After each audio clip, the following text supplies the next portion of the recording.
Muy apreciados hermanos de la Gran Caracas, en particular de la Asamblea en Guatire, donde corresponde en este fin de semana la reunión de las asambleas.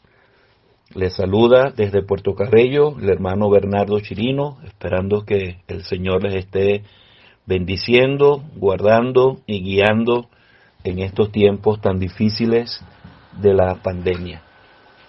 Quiero con la ayuda del Señor compartir con ustedes algunos pensamientos en el Salmo 139.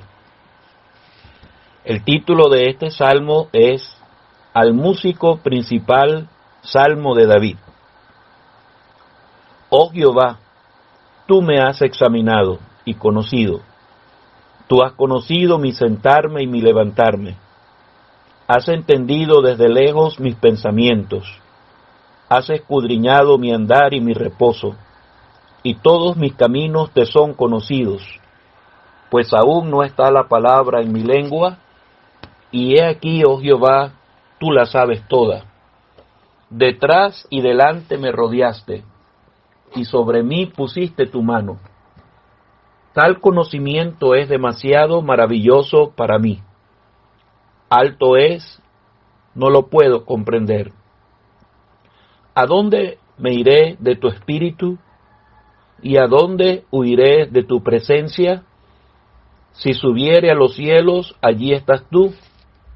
Y si en el Seol hiciere mi estrado, he aquí, allí tú estás. Y si tomare las alas del alba, y habitare en el extremo del mar, aún allí me guiará tu mano, y me asirá tu diestra. Si dijere, ciertamente las tinieblas me encubrirán, aún la noche resplandecerá alrededor de mí. Aún las tinieblas no encubren de ti, y la noche resplandece como el día. Lo mismo te son las tinieblas que la luz, porque tú formaste mis entrañas. Tú me hiciste en el vientre de mi madre. Te alabaré porque formidables y maravillosas son tus obras. Estoy maravillado, y mi alma lo sabe muy bien. No fue encubierto de ti mi cuerpo, bien que en oculto fui formado y entretejido en lo más profundo de la tierra. Mi embrión vieron tus ojos, y en tu libro estaban escritas todas aquellas cosas que fueron luego formadas, sin faltar una de ellas. Cuán preciosos me son, oh Dios, tus pensamientos, cuán grande es la suma de ellos. Si los enumero, se multiplican más que la arena. Despierto y aún estoy contigo. De cierto, oh Dios, harás morir al impío. Apartaos pues de mí, hombres sanguinarios, porque blasfemias dicen ellos contra ti. Tus enemigos toman en vano tu nombre. ¿No odio, oh Jehová, a los que te aborrecen? Y me enardezco contra tus enemigos. Los aborrezco por completo, los tengo por enemigos. Examíname, oh Dios, y conoce mi corazón. Pruébame y conoce mis pensamientos, y ve si hay en mí camino de perversidad, y guíame en el camino eterno. Este es un salmo precioso, hermanos.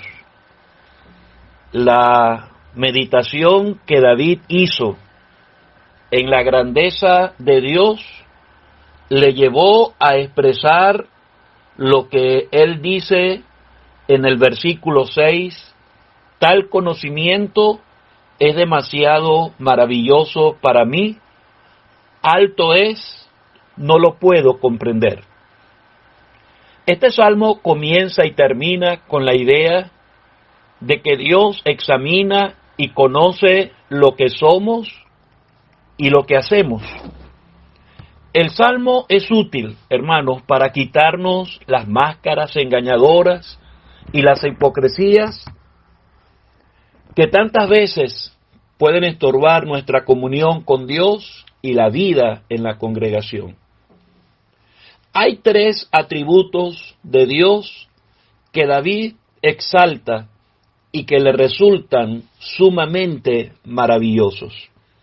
El primero de ellos es la omnisciencia de Dios, que él menciona en los versículos 1 al 6.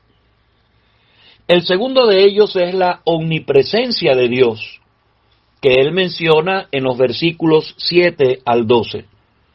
Y el tercero de ellos es la omnipotencia de Dios, que él menciona en los versículos 13 al 18. Cuando él concluye esta meditación, él dice en el versículo 17, «Cuán preciosos me son, oh Dios, tus pensamientos, cuán grande es la suma de ellos». Ahora, cuando David habla acerca de la omnisciencia de Dios, él llega a estar consciente de que Dios conoce perfectamente todo lo que hacemos, porque él habla aquí, tú has conocido mi sentarme y mi levantarme. Conoce también, versículo 3, mi andar y mi reposo. Es decir, estamos bajo el constante escrutinio de Dios. Conoce también lo que pensamos, porque él dice en el versículo 4, aún no está la palabra en mi lengua, y he aquí, oh Jehová, tú la sabes toda. Es decir, versículo 2, al final has entendido desde lejos mis pensamientos. La omnisciencia de Dios, apreciados hermanos, tiene algunas características. Cuando estamos hablando de la omnisciencia de Dios, por supuesto, estamos diciendo que Dios conoce todas las cosas. Este conocimiento de Dios es innato en él. No es que Dios ha aprendido a conocer, como nosotros, que para llegar a tener el conocimiento que hasta ahora tenemos, hemos tenido que aprender. Pero la omnisciencia de Dios es uno de esos atributos que ha estado permanentemente en Él, constantemente en Él, porque es un atributo que pone en evidencia que Dios es eterno. La omnisciencia de Dios también es independiente, porque Dios no necesita que alguien le informe para él enterarse de las cosas. Por ejemplo, Isaías capítulo 40, versículo 13, dice, ¿quién enseñó al Espíritu de Jehová o le aconsejó enseñándole? ¿A quién pidió consejo para ser avisado? ¿Quién le enseñó el camino del juicio y le enseñó ciencia o le mostró la senda de la prudencia? Cuando Dios venía por el huerto e hizo la pregunta a Adán y Eva, ¿dónde estás tú? No era porque Dios no conocía dónde estaba.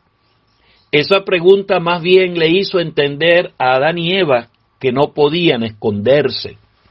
Y por eso salieron detrás de los árboles del huerto para mostrarse delante de Dios. El conocimiento de Dios es independiente. No necesita que yo le diga, que otro le diga, Él lo sabe todo. El conocimiento de Dios, hermanos, también es infalible, porque es un conocimiento que no se equivoca. Por ejemplo, nosotros algunas veces creemos que sabemos algo. Estamos seguros de que conocemos algo. ¿Y cuántas veces no hemos tenido que reconocer que no era así como nosotros lo habíamos pensado? Que nos equivocamos al creer que conocíamos algo. Pero el conocimiento de Dios es infalible. Él conoce perfectamente, cabalmente, todo lo que hay, todo lo que existe, todo lo que pasa. El conocimiento de Dios también es infinito, porque ningún secreto del corazón humano, ningún pensamiento de la mente, ni sentimiento del alma escapa a su mirada. Eso lo encontramos también reflejado en algunos otros pasajes de las Escrituras, donde claramente queda demostrado que el conocimiento de Dios es infinito. Por ejemplo, Proverbios capítulo 15, versículo 3, los ojos de Jehová están en todo lugar. Él mira a los buenos y a los malos. Y por eso David dice en el versículo 5, detrás y delante me rodeaste, y sobre mí pusiste tu mano. Qué bueno es saber, hermanos, que no hay nada que pase en nuestra vida que el Señor no lo sepa. El otro atributo que David resalta en este salmo es la omnipresencia de Dios, en los versículos 7 al 12. Y esta omnipresencia se caracteriza por tres cosas.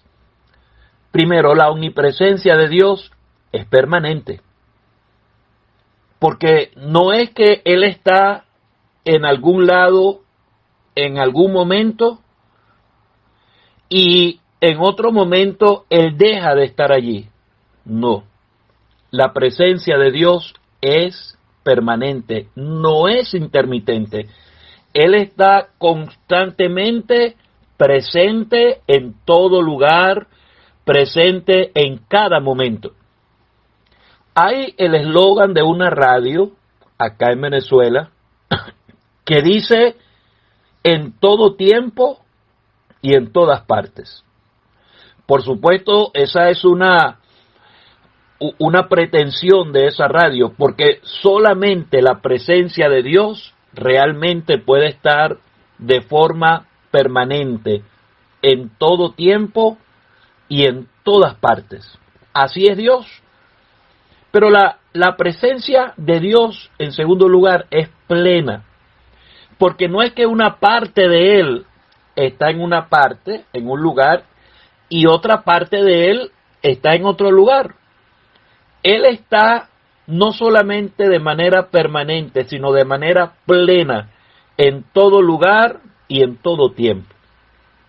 De allí, hermanos, que cuando nos reunimos como asamblea y decimos que el Señor ha prometido estar donde dos o tres se congregan en su nombre, la presencia del Señor en esa reunión es algo muy especial. No solamente porque Él está permanentemente allí, sino porque su presencia es plena. No es que es una parte de Él que está allí. El mismo Dios que bajó hasta la cumbre del Sinaí, esa misma presencia es la presencia que está en medio de su pueblo cada vez que nos reunimos. Y eso es algo, hermanos, sumamente maravilloso. Pero la presencia de Dios, hermanos, también es patente. Aquí David está diciendo, ¿a dónde me iré de tu espíritu? ¿Y a dónde huiré de tu presencia? Si subiere a los cielos, allí estás tú.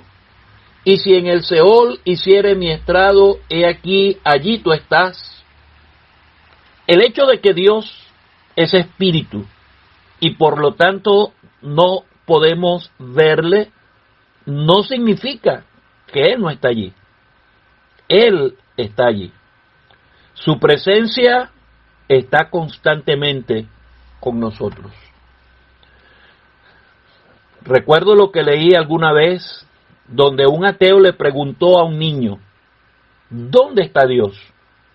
Y el niño, con su sabiduría infantil, le respondió, se lo diré si primero usted me dice dónde no está Dios. Esa presencia del Señor de manera permanente, plena y patente, no solamente nos hace pensar en la realidad de su omnipresencia con el pueblo de Dios salvado en la eternidad, sino que también nos hace pensar en la realidad de su presencia eterna con los perdidos. Porque aún entre los perdidos, la presencia de Dios será permanente, solamente que ellos estarán conscientes de la presencia de Dios en el lugar de tormento, manifestándose como su ira eterna. Estarán conscientes de la presencia eterna de Dios, haciéndose patente a través de aquel sufrimiento que la Biblia describe como lloro, crujir de dientes, donde el gusano no muere y el fuego nunca se apaga. Así es la omnipresencia de Dios. Pero en tercer lugar tenemos la omnipotencia de Dios. Y en este caso, cuando David habla acerca de su omnipotencia en los versículos 13 al 18, a mí me apela de manera muy particular que David pone un ejemplo. Y el ejemplo que David expone es el ejemplo del embrión. Y él habla acerca del embrión para demostrar tres cosas, o para enseñarnos tres cosas en cuanto a la omnipotencia de Dios. Primero, David destaca el diseño. Luego, él habla del desarrollo de esa omnipotencia y luego habla de la demostración de ese poder. Es algo, hermanos, sumamente interesante estudiar la formación de un embrión. A partir de 2 células se forman 30 millones de células más, es decir, 30 billones de células. Y el 84% de esa cantidad de células son glóbulos rojos. Eso es algo sumamente interesante. ¿Qué dice David? Aquí él dice en el versículo 16, mi embrión vieron tus ojos, y en tu libro están escritas todas aquellas cosas que fueron luego formadas. Es como que si de manera, vamos a decir, gráfica, Dios se hubiera sentado a escribir en un libro el diseño que más adelante él ejecutaría. Y en ese libro él escribió cómo iba a crear y cómo se iba a desarrollar el embrión en el vientre de la mujer. Es el diseño. Pero él luego habla del desarrollo de ese embrión, porque él dice, versículo 15, no fue encubierto de ti mi cuerpo, bien que en oculto fui formado y entretejido en lo más profundo de la tierra. Así se va formando el embrión en la matriz de la mujer. Y ese desarrollo es un desarrollo muy ordenado. Ya está plenamente comprobado desde hace mucho tiempo que cada órgano del cuerpo se va formando en un tiempo determinado. Y el primer órgano que se forma es el corazón. Ya a los 16, entre los 16 y 21 días, apenas han pasado unos días, unas semanas, allí uno puede ver el corazoncito de ese bebé latiendo, bombeando la sangre. Es el primer órgano que comienza a funcionar, que se desarrolla. Y así en los siguientes días de esos 9 meses de embarazo, cada órgano, en un orden siempre fijo, va desarrollándose, va comenzando a funcionar. Y el último de los órganos que funciona precisamente en el mismo momento de nacer, son los pulmones. Eso es lo que permite el llanto del niño que proclama el nacimiento de una nueva vida. Y por supuesto, luego tenemos la demostración de ese poder. ¿Cómo se demuestra? Cada vez que un niño nace. Cada nacimiento es una demostración de la omnipotencia de Dios. Y David toma como ejemplo el desarrollo del embrión en el seno materno. Hermanos, la omnisciencia de Dios, la omnipresencia de Dios y la omnipotencia de Dios son verdades que deberían producir en nosotros el mismo efecto que produjo en David. Repito, versículo 6, tal conocimiento es demasiado maravilloso para mí, alto es, no lo puedo comprender. Versículo 17, cuán preciosos me son, oh Dios, tus pensamientos, cuán grande es la suma de ellos. Si los enumero, se multiplican más que la arena. Despierto y aún estoy contigo. Dice el versículo 14, te alabaré porque formidables, maravillosas son tus obras. Estoy maravillado y mi alma lo sabe muy bien. Estar consciente de eso para el creyente produce gozo, placer, seguridad, confianza.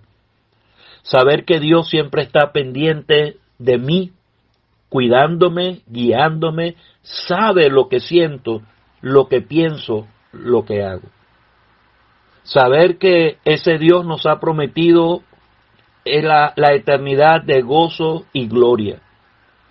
Pero la omnisciencia, la omnipresencia y la omnipotencia de Dios para la persona que aún no es salva debe producirle una gran preocupación, porque Él conoce todo lo que pensamos, y por todo lo que pensamos, por todo lo que hacemos, por todo lo que hemos andado, el pecador tendrá que dar cuenta delante de Dios en el día del juicio. Su presencia será eterna, pero para uno sufrir la ira de Dios por nuestros pecados que no quisimos borrar con la sangre de Cristo derramada en la cruz. Y su omnipotencia, porque no habrá nada, ningún poder que pueda cambiar el destino eterno de aquel que ha de pasar en la eternidad su alma, su cuerpo en el lago de fuego. No habrá ninguna fuerza que pueda librarle de ese destino eterno. Que el Señor nos ayude. Y concluyamos con las palabras de David en este salmo. Dice, versículo 23, examíname, oh Dios, y conoce mi corazón. Pruébame y conoce mis pensamientos, y ve si hay en mí camino de perversidad, y guíame en el camino eterno. Es el Dios que puede evaluarnos tal como somos, el que puede corregirnos realmente de nuestros errores, y el que puede guiarnos por la senda de la rectitud y de la fidelidad, guiándonos en el camino eterno. ¡Qué Dios tan grande, hermanos, el que tenemos! Rindámosle a Él nuestra alabanza, nuestra adoración, nuestra fidelidad. Que el Señor nos bendiga, que Él bendiga su palabra.